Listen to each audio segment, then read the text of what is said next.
kon sa wap jwen ki paradis. Sou ta vle fè jen jan fò protejo kont maladi. Depi nan de jardin map konte flek pousse a terre. Tout entourage voisin chargé kwak chen yak vetive. Wap jwen bon restaurant kon sa gen chien jambé a terre. Wap jwen bon mango blanc kon sa gen yen k chargé tive. Nou chargé kompetans lan pa étudier pour us non len chargé yak leson nou pran route pour la providence lan. Len finet DJ nal fait ti wash nou nan mango. Se y'avek en sote paske ti chal pral la woyo. Sil ta kouri deyen na fe kolen al nan le yo. Avec tout festival nou pousin ta kwazak zwazo. Si ti yo pa vide nou garantou pa bien gosan. Paske ya pre football wap jwen tout nek basen Vincent. Ma pale mde bel rad mwen men ma palo de peyi. Ma palo de kote yo kon ki jan pou yake. Ma palo de veret ki se kan la kou estime. Ma palo de profet yon ne pou pa sou-estime. Wap pale mde bel rad mwen men ma palo de peyi. Ma palo de kote yo kon ki jan pou yake. Ma palo de veret ki se kan la kou estime. Ma palo de profet yon ne pou pa sou-estime. Lo baran mwen ke mwen kapital mbaka rentre. Baka 37 ans pou m'fete yak nativite. Paske pou tout komine nan dat sa se yon bel epok.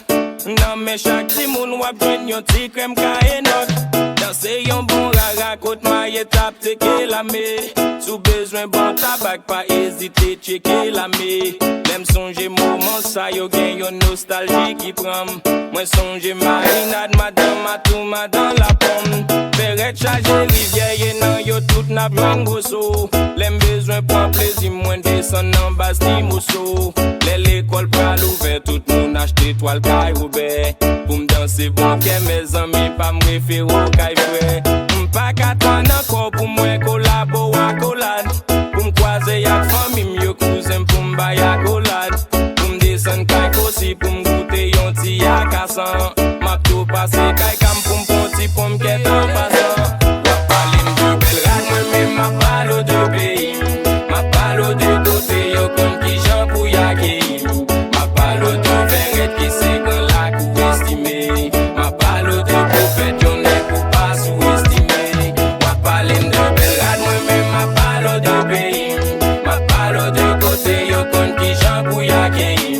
Ma palo de veret ki se kan la kou estime. Ma palo de profet yon ne pou pa sou-estime. Mwen sonje kle dirak, kakare la griyak.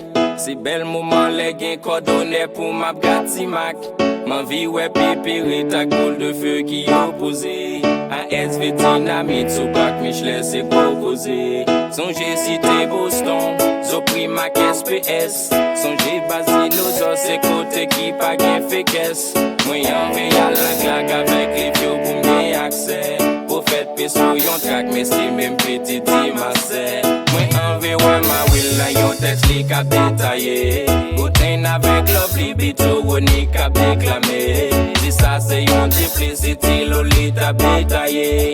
Mesi mta vle di plis me fol tane pou dekaye. Wap pale mde bel rad mwen men ma palo de pe.